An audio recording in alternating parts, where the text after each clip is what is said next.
Hey, what's up, guys? How you doing? It's me, Mr. 4K Upscaler. So, I am testing a Red Dead Redemption 2 on my Samsung Q8FN via Google Stadia. And the whole point of this video is going to be for me to talk about Google Stadia and the cloud gaming in general. And why is it that this type of gaming it's appealing to me? And I think this is a very important subject and video that we need to talk about, because a lot of people are asking me, why is it that all of a sudden I'm interested in cloud gaming? Well, first of all, this is not something new. I have been interested in cloud gaming ever since 2010, when Steve Perlman, CEO of the OnLive company, that was the very first company that utilized the cloud type server gaming that was running at 720p. Back then, 2010, 720p cloud gaming was a pretty big deal, and for the most part it worked. Sure, there was some latency, there were some issues, there were some problems, obviously, with the input lag, but nonetheless, it worked. But it was the very first time that we saw something like that.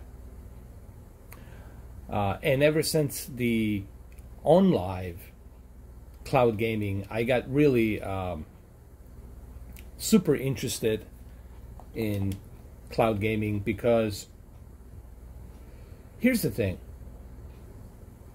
Playing games on your console it's fine. There's no issues playing games on your console. And I have consoles. I've been playing consoles since I can remember. And there's nothing wrong with that. But the problem is this. You know,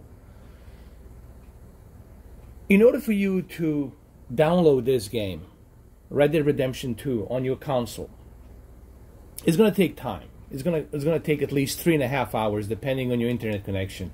It's going to take 3.5 hours, and within those 3.5 hours,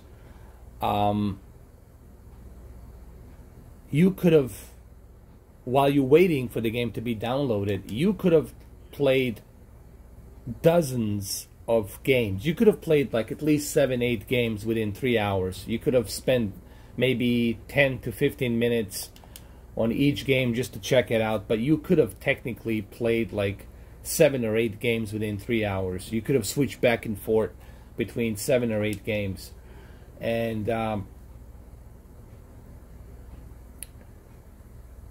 you can't do that on a console. You can't quickly change the games like that on a console today, especially on a PC, because the consoles are not really consoles. They're really a PC. When you look at the Xbox Series X, it's not really a console. It's almost like a PC.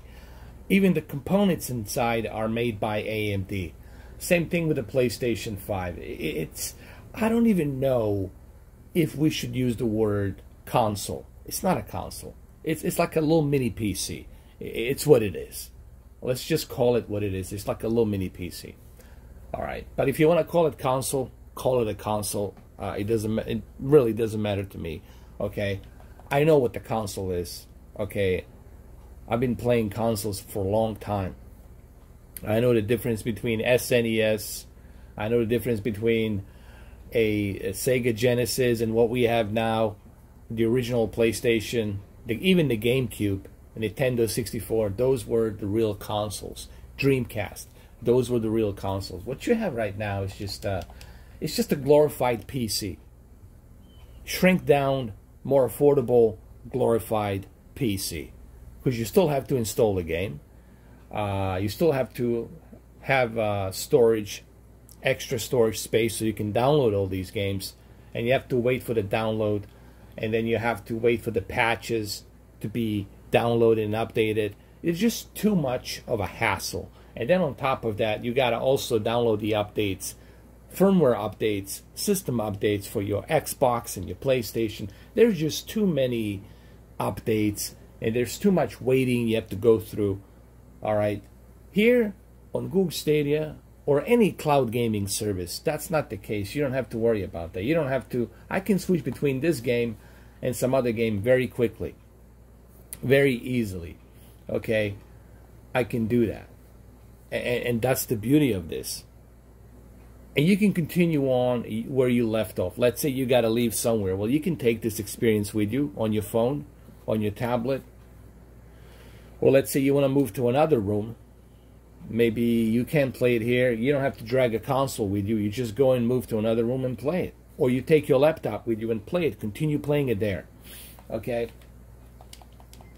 And I think that's what appeals to me. A lot of people have been asking me this. Why does this appeal to you? Well, this is the reason why. Now, I have nothing against consoles. I get it. Consoles have exclusivity. They have certain exclusive games. They have more games. I get that. I understand that. But I think what's appealing to me and why I think by 2031, if everything goes well, because I don't have a crystal ball, okay? I like to use that phrase. And it's true, I don't have a crystal ball. If everything goes well, I think by 2031, this is going to be it. By 2031, this is how you're going to be playing your games. You're going to have a choice between Xbox, PlayStation, and Nintendo. And you'll be able to choose which of the subscription would you like to choose. Or you can do ultimate package and have all 3 subscriptions on your TV, and you can play your favorite console brand from your TV. Now, we're talking 11 years from now. Of course, 11 years from now, the internet's going to be just ridiculously quantum speed, super fast. It's not going to be even super fast. It's going to be an instant type of quantum speed. And that's going to happen by 2031. Technology is going to evolve 11 years from now, all right? And but I just wanted to kind of briefly mention this, and I think this is something that's nowhere nearly enough being talked about. Not many people talk about this aspect, you know. To me, I love the ability to be able, you know, let's say you were working and you had a long day and you're tired, you come home, the ability to click and play and start playing your favorite game, to me that's a convenience. To me that's priceless, because you don't have to worry about anything. Right now, the Modern Warfare, in order for you to get all the updates, let's say this is your first time getting Modern Warfare. For you to install that game, let's say for you to download that game, for you to download that game, it's going to take forever. Because the game is about 100 gigabytes. And on top of that, you got to spend another 90 gigabytes to get all the DLCs and all the downloads and all the extra mods, including the Warzone, right? And then you got to worry about the hard drive space. Do you have enough hard drive space? Do you have 200 gigabytes available? There's too many things you have to go through just to get you to start playing the game, right? Here, that's not the case. You just click and play.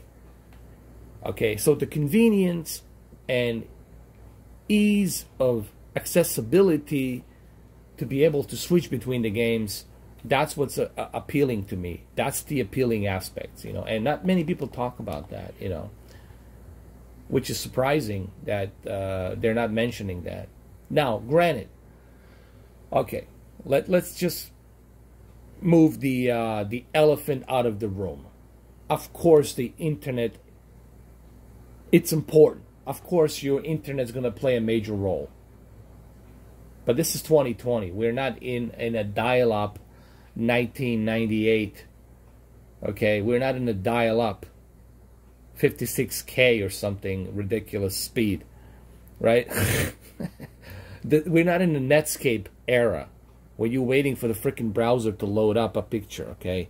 This is 2020. Things have changed, all right? And granted, you gotta have internet, obviously, to enjoy this. But you also gotta have internet to play your consoles as well. You have to be connected to the Xbox Live. You have to be connected to the PlayStation Network. You cannot go play your Modern Warfare if your internet's down. So you still need internet one way or the other.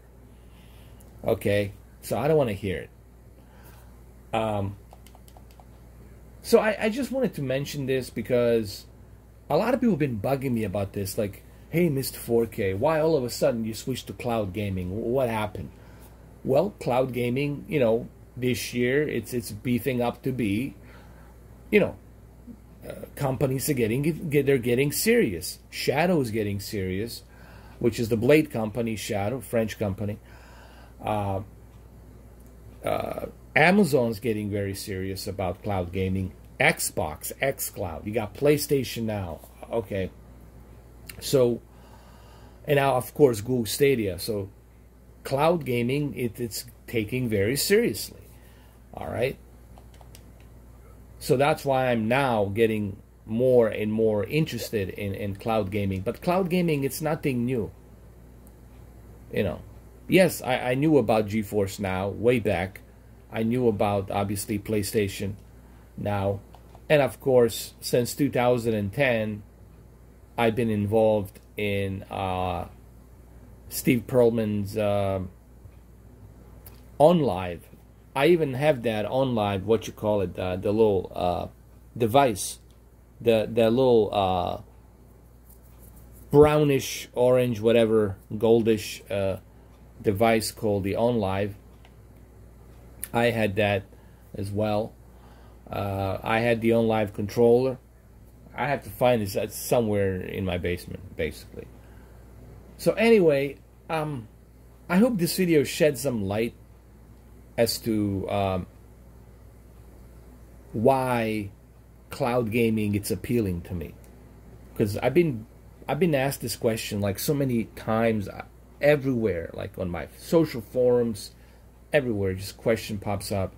Hey man, why all of a sudden now, you know, cloud gaming, it's a big deal to you? Well, this is why it's a big deal. I don't have to wait for this game to be downloaded for 3.5, 4 hours. I'm good to go. Boom, just like that. I love that. I love that aspect of gaming. You know. So I hope that clarifies as to why I prefer to play my games on cloud gaming. Alright, and this is coming from a guy who's got tons of physical media, by the way. Okay? Alright, so well, there you have it. I'll see you guys later. Thank you for watching this video. Cheers. Have a good one, though, and stay safe. Wash your hands and take care of yourselves. Have a good one.